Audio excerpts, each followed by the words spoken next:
My father kicked me out of family dinner because I refused to buy my sister a car. I walked into my parents' house, and the first thing that hit me was the smell of barbecued ribs, baked mac and cheese, and the faint but unmistakable scent of Dad's fancy cologne, the same one he's worn since the 90s. Mom always went all out for family dinners, and tonight was no exception. The dining table was loaded with classic American comfort food, cornbread, mashed potatoes, grilled steaks, and enough beer and whiskey to keep Dad in what he called his Sunday best mood. I wished I could say I was excited to be there, but I already knew how the night was going to go. It always did. My younger sister, Lauren, was a golden child, the one who could do no wrong, while I was the independent one, which was just a nice way of saying I didn't get handouts. I grabbed a plate and was about to dive into the mac and cheese when Dad, already 2 drinks in, cleared his throat. Lauren's been doing great in college, he announced like he was giving a TED Talk, top of her class. Professors say she's got a bright future ahead. I took a sip of my beer and nodded, keeping my mouth shut. No need to poke the bear. Mom beamed. She's been working so hard, Frank. She deserves all the success. Good for her, honestly. But I already knew where this was going. It was the way they acted like Lauren was a second coming while I was just some extra piece of furniture that got under my skin. I bet it's tough balancing school and work, huh, sweetheart? Dad said, his voice thick with fake sympathy. That's why I was thinking. He turned to me, and I knew it was game time. Ethan, don't you think it's time you helped out your sister a little? There it was, the setup. I glanced at Lauren, who was pretending to be surprised. But come on, she already had this conversation with them. How do you mean? I asked, like I didn't already know. Dad leaned back, swirling his whiskey. She's been struggling to get to work in class. You got a good job now. Maybe you could buy her a car. I almost choked on my drink. I thought they were going to ask me to help with rent or pitch in for groceries, not buy her a whole car. Lauren gave an Oscar-worthy performance of humility. I mean, I wasn't going to ask, but it would make things so much easier.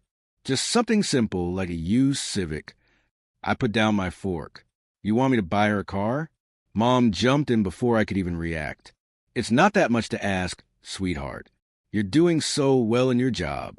It wouldn't even make a dent in your finances. Oh, sure, because my paycheck was just monopoly money.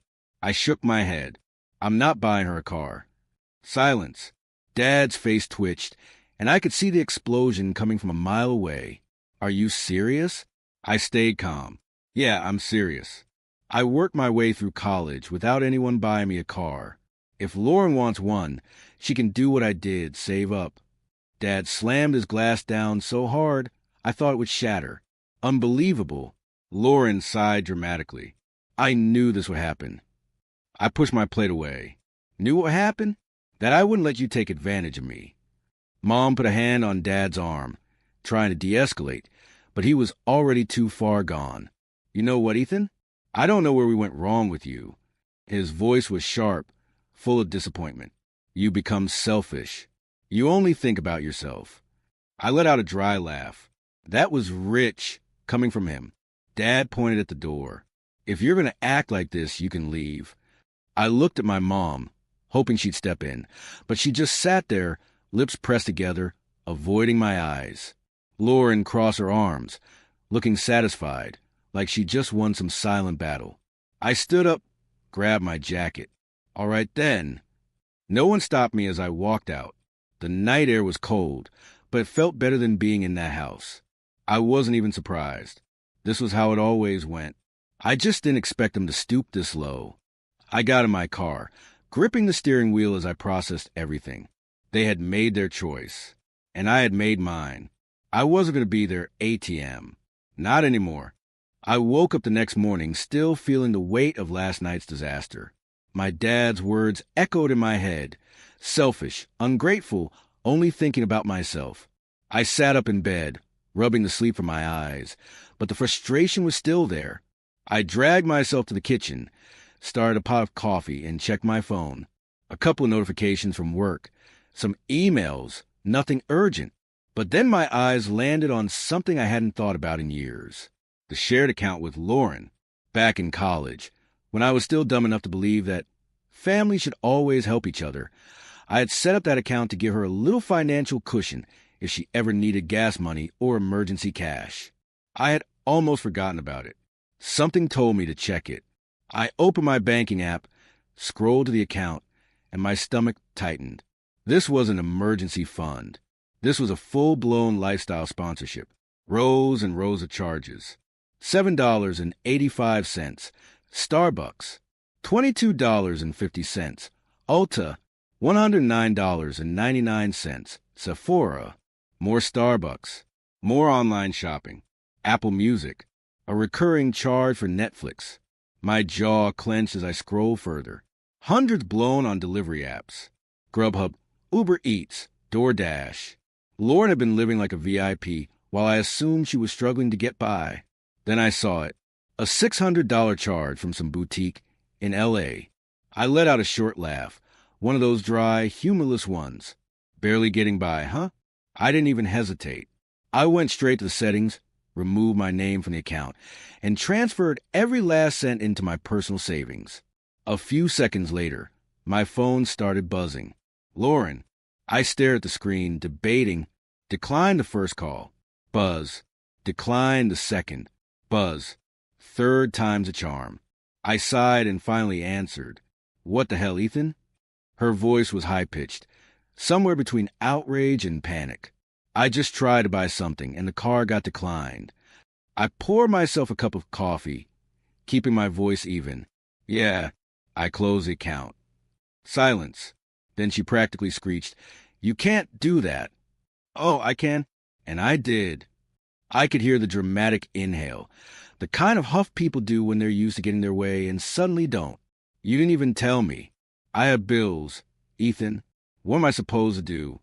Get a job that covers your lifestyle. I said flatly, You're joking. Dead serious. She let out a noise that was half laugh, half disbelief. Oh my God, you're actually insane. I took a sip of my coffee. Lauren, I've been paying for your nonsense for years. Starbucks, makeup, Netflix. I don't owe you any of that. Her voice went from pissed to pleading. It's not like that. This month has been hard, and I cut her off. Lauren, I went through years of hard months, and you know how I dealt with it? I budgeted. Silence. Then she sighed. Mom and Dad are going to lose it. That made me pause for half a second, but then I shook it off. Yeah, let them. Maybe they can buy you that car they wanted me to get. Another sharp inhale, then the call disconnected. I sat back in my chair, gripping my coffee mug. The adrenaline was wearing off, but the frustration was still there. I wasn't the bad guy. I wasn't the selfish one. If they want to call me that, fine. I was done being their personal bank. Not anymore. The knock on my door came earlier than expected. I had just finished my second cup of coffee, still in sweatpants, scrolling through my phone, trying to shake off the leftover irritation from yesterday. The moment I heard the knock, I already knew who it was. I took a slow breath before opening the door, and there he was, Frank, my father, dressed in his usual weekend outfit, jeans, a flannel, and that belt he always tightened just a little too much, like it was part of his intimidation tactics. He didn't waste time. We need to talk. Of course we did. I stepped aside and let him in, mostly because I didn't feel like having my neighbors witness the family soap opera that was about to unfold. He walked straight to my kitchen like he owned the place, grabbed a coffee pot, poured himself a cup without asking, and sat down at the table like this was just another Sunday morning chat. I stayed standing. Lauren told me what you did. I leaned against the counter, arms crossed, waiting for the speech. I knew exactly how this was going to go. First, the disappointment. Then the guilt trip. And if that didn't work, the threats. You really think this is how you treat family? Cutting off your own sister? You know she's struggling. Struggling? I had the receipts to prove otherwise. Literally. I stayed silent, just watching him. He hated that. He wanted me to snap, to get defensive, to play into his game. I don't know where we went wrong with you. There it was. She's a college student, Ethan. She's supposed to be focusing on her education, not worrying about money. I sighed, rubbing my temple. Then why did she spend $600 at a boutique in LA? Or hundreds on Starbucks? Or Uber Eats? Or... His expression shifted, but just for a second. Then he leaned forward, his voice dropping into that condescending, fatherly tone. This isn't about her spending. This is about you, acting like you're too good to help your family. And there it was, the guilt trip. You got a good job, Ethan. You live comfortably. And yet, you can't even spare a little to make sure your sister has a roof over her head? I raised an eyebrow. Pretty sure she already has a roof over her head. Unless you're saying she's blowing her rent money too. He exhaled sharply through his nose, gripping his coffee mug. You're not getting it. Family looks out for each other. We don't abandon each other over a few bucks. Few bucks? I nearly laughed. So here's what's going to happen, he continued, sitting back like this was some kind of business negotiation. You're going to transfer the money back, or at least cover her rent for next month. That's all I'm asking. Asking? Right. I tapped my fingers against the counter, pretending to think about it. Didn't you say you'd cover her expenses if she needed help? Something about family looking out for each other. His jaw tightened.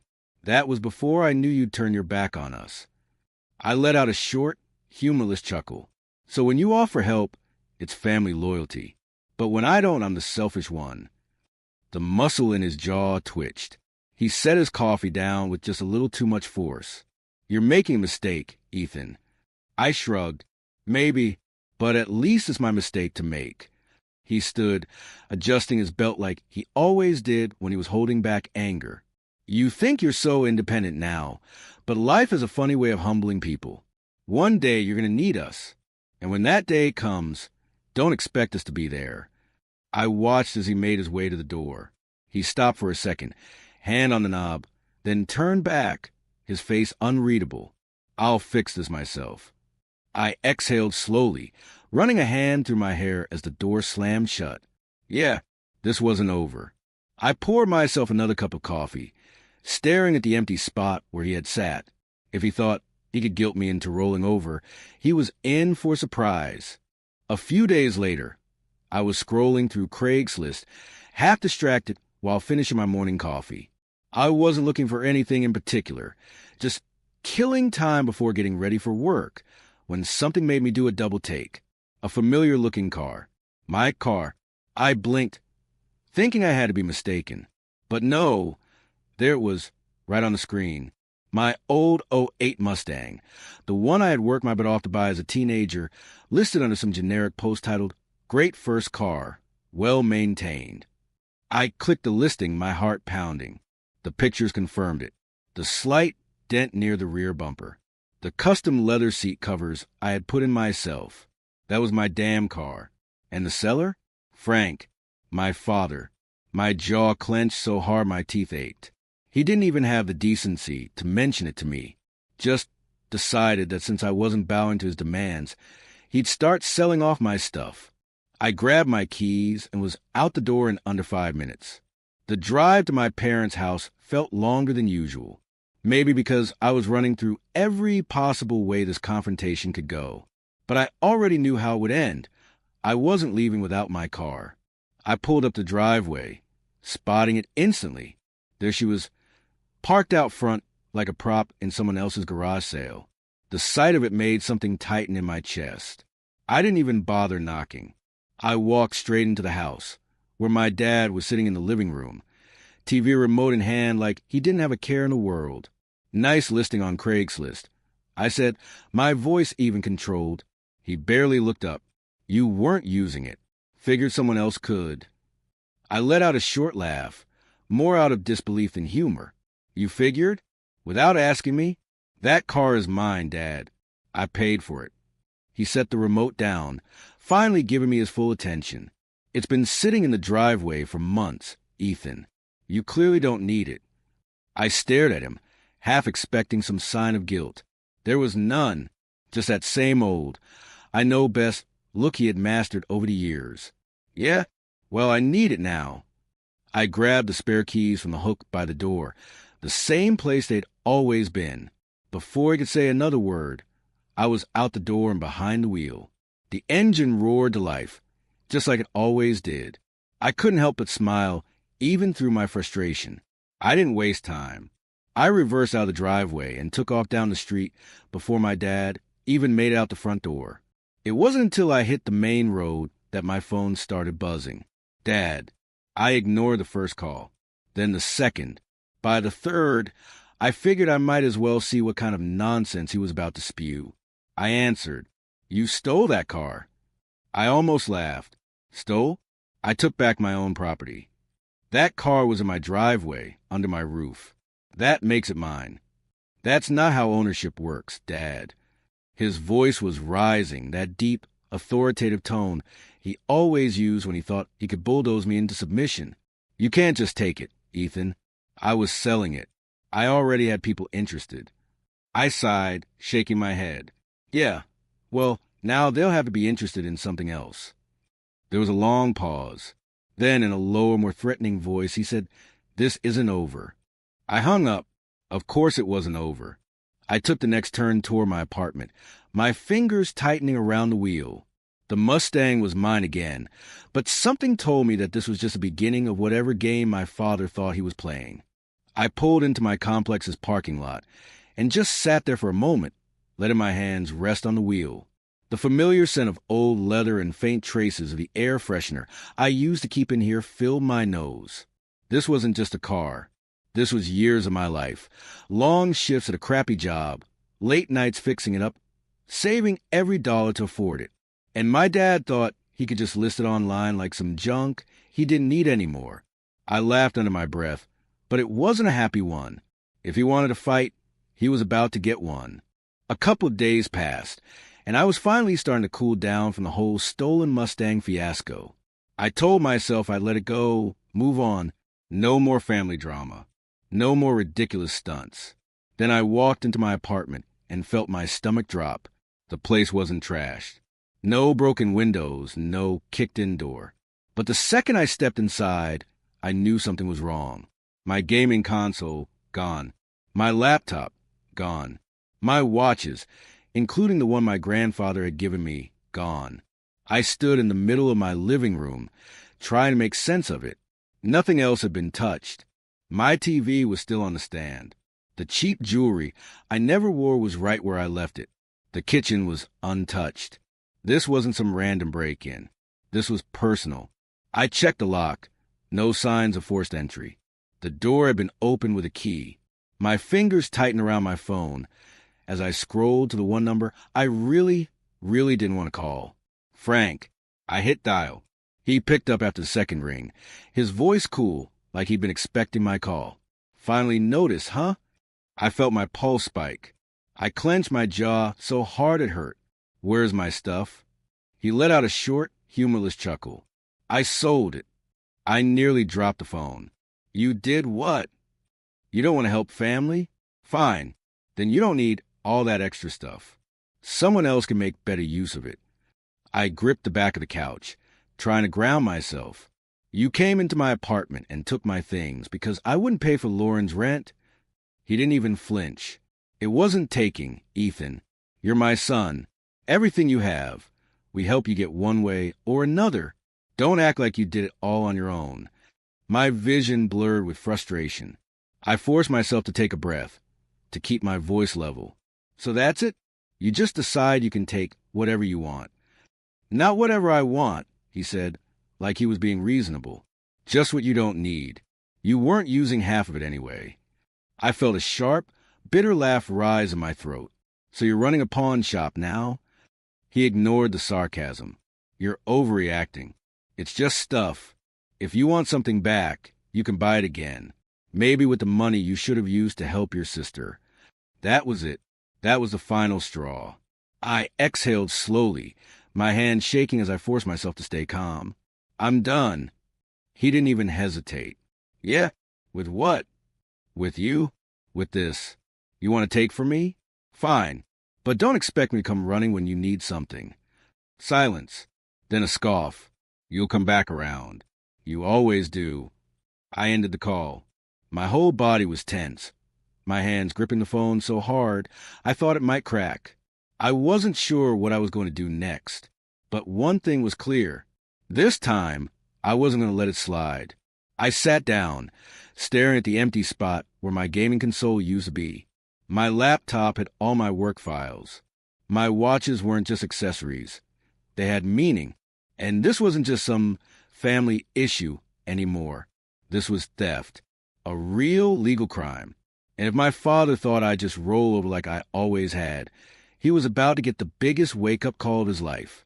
I sat on my couch, staring at the blank space where my gaming console used to be. My laptop was gone. My watches, some of them family heirlooms, vanished. The anger that had been simmering finally boiled over into something clearer. This wasn't just another round of family drama. This was theft. And theft had consequences. I grabbed my phone and did what I should have done the second I saw my stuff was missing. I called a lawyer. After a few minutes of explaining my situation, the guy on the other end let out a low whistle. "Wow, that's a new one," he said, clearly entertained. Most people don't have to deal with their own parents pulling this stunt. I wasn't in the mood for jokes. "Can I do anything about it legally?" He didn't hesitate. "Absolutely. You have texts, a call log, and the fact that there was no forced entry. If your father took your belongings without consent, that's theft. Plain and simple." I exhaled. I knew it, but hearing it from someone who actually understood the law made it hit differently. He continued. "If you file a police report, they'll have no choice but to investigate. Whether or not it goes to court, well, that depends. But if your dad wants to play this game, he's in for a reality check." That was all I needed to hear. I thanked him, hung up, and immediately called the police non-emergency line. The conversation was surprisingly smooth. The officer took down the information and advised me to stop communicating with my father for the time being. That part made me pause. My entire life, I had been taught that family issues stay in the family. No matter how bad things got, you didn't involve outsiders. But this was different. He didn't just take a couple of bucks from my wallet. He had broken into my home and sold my property like it was his to do whatever he wanted with. I got off the phone, the weight in my chest a little lighter. Then I did something I never thought I'd do. I called my father. It rang twice before he picked up. "Ethan." His tone was flat, like he was bracing for a fight. I didn't waste time. I filed a police report. Silence. Then a scoff. "You didn't." "I did." I could almost hear the gears turning in his head. "You're really going to drag our family through this over a couple of gadgets?" I clenched my jaw. Over my property being stolen and sold without my consent? "Yeah, I am." There was a pause, and for the first time in a long time, I thought I heard something new in his voice. Panic. "Listen, son," he said, suddenly switching to that sickly sweet, let's be reasonable voice. "There's no need to get the police involved. Let's talk this out like adults." I leaned back, shaking my head even though he couldn't see me. That option was on the table before you decided to sell my things behind my back. He let out a heavy breath. "Fine. What do you want?" I almost laughed. He didn't even deny it. Didn't try to gaslight me, twist the story, make me feel like I was overreacting. He knew exactly what he had done, and now that there were real consequences, he was scrambling. "I want my money. Every dollar you made from selling my stuff. Now." Another long pause. Then the magic words. "Fine. I'll send it." I checked my phone a few minutes later, and sure enough, a transfer notification popped up. Every cent. I half expected him to try and short me, but I guess the threat of actual legal action was enough to scare him straight. The weight in my chest finally lifted.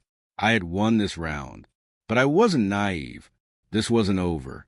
I got up, walked to the kitchen, and poured myself a drink. The Mustang, the stolen electronics, the years of guilt tripping. It was all coming to a head.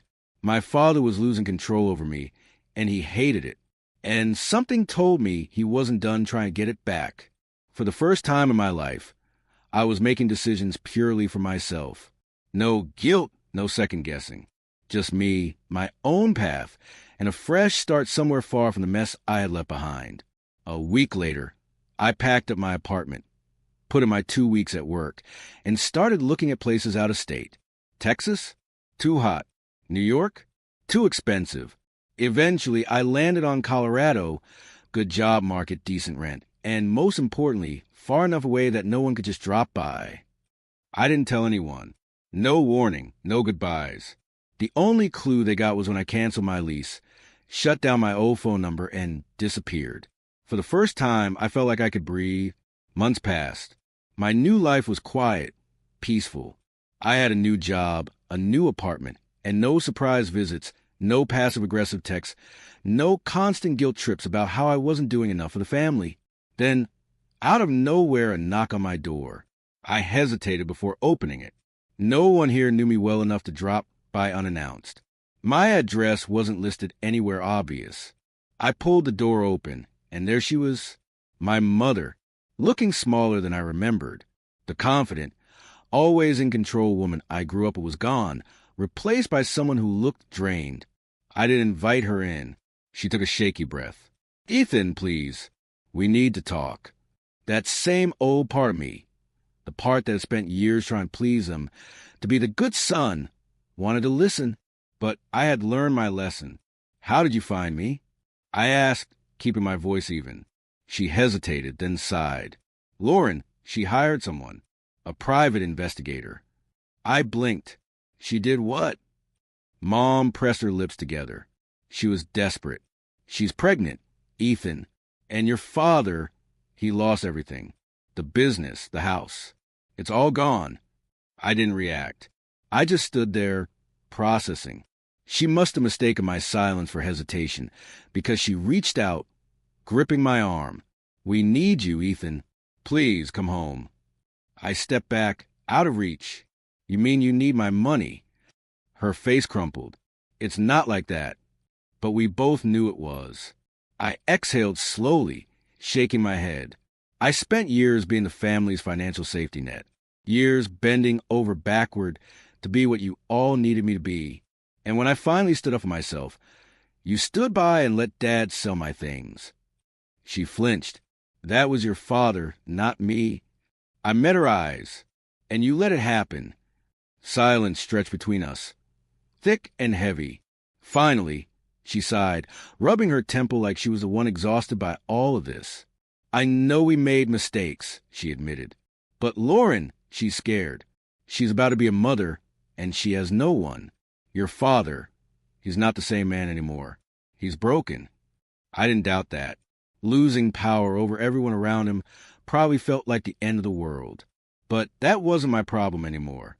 I crossed my arms. "That's not my responsibility." Her lip trembled.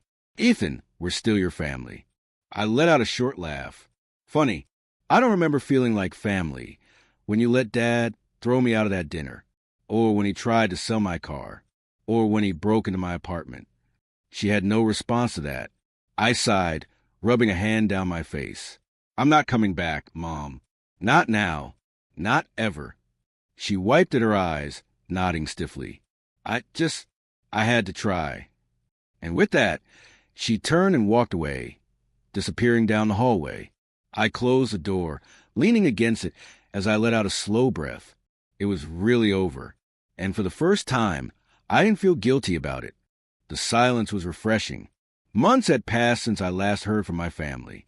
No guilt-tripping phone calls, no backhanded comments disguised as concern, no last-minute emergencies that conveniently require my financial assistance. For the first time, my life was just mine. Then my phone buzzed. I glanced at the screen, expecting it to be a work email or maybe a message from a friend. Instead, it was Lauren. "Ethan, I really need to talk. Please, it's important." I locked my phone and tossed it onto the counter. A year ago, I would have dropped everything, called her back instantly, let her tell me how hard things were and how, just this one time, she needed help. And then, just like always, I'd have been the one to fix everything while she reaped the benefits. But that was then. I had learned my lesson. The messages kept coming over the next few days, each more desperate than the last. "I don't have anywhere else to turn. You're my big brother. Doesn't that mean anything to you? I don't know what I'm going to do." I knew what she was trying to do, pull at the same strings she always had. The problem was those strings had been cut. And yet, Some part of me hesitated, because as much as I had worked to break free, there was still a small part of me that wanted to believe she had changed, that this wasn't just another attempt to manipulate me. So I did something I hadn't done in months. I checked her social media, and there it was, between the vague, inspirational quotes about family being forever and forgiveness setting you free. There were photos of her at restaurants, her buying baby clothes that looked more designer than practical, a brand new stroller that probably cost more than my first car, and in the comments, a conversation where she told one of her friends that her brother was too selfish to help his own family. That was all the confirmation I needed. I blocked her number. I could already imagine how the story would be told at family gatherings, if there even were any left. Ethan abandoned his pregnant sister. Ethan turned his back on his family. Ethan only cares about himself. But none of them had been there the nights I had laid awake wondering if I'd ever be more than just a family ATM. None of them had watched me struggle while pretending I was doing fine, because asking for help would only lead to lectures about how they had it harder. None of them had cared about me beyond what I could provide. And now, for the first time in my life, I was truly free. 6 months passed. I built a life in Colorado that had nothing to do with them. I had new friends who knew me for me, not for what I could do for them. I spent weekends hiking, visiting new places, actually living my life instead of waiting for the next disaster to clean up. I picked up new hobbies. Cooking, which I had never really had time for before. I discovered that I actually enjoyed it, not just microwaving something fast between long shifts, but real cooking. I found a great little farmer's market down the road, and Sunday mornings became my time to pick up fresh ingredients, chat with vendors, try new things. It was the kind of small pleasure I had never given myself permission to enjoy before. I started going to the gym again, not to impress anyone, but because it felt good to take care of myself. I wasn't constantly drained by someone else's problems, so I actually had energy to invest in my own health. Even dating felt different. Before, I had been so preoccupied with family drama that I never had the mental space to connect with anyone. Now I was finally in a place where I could focus on myself. And to my surprise, people actually liked me for who I was, not what I could provide. For the first time, I wasn't someone's backup plan. I wasn't someone's safety net. I was just me, and it felt incredible. I'd be lying if I said I never thought about them. Every now and then, something would remind me of home, a song, a smell, a stupid joke only my dad would have laughed at. And for a moment, I'd wonder if I had made the right choice. Then I'd remember what it felt like to be free. And I'd realize I had.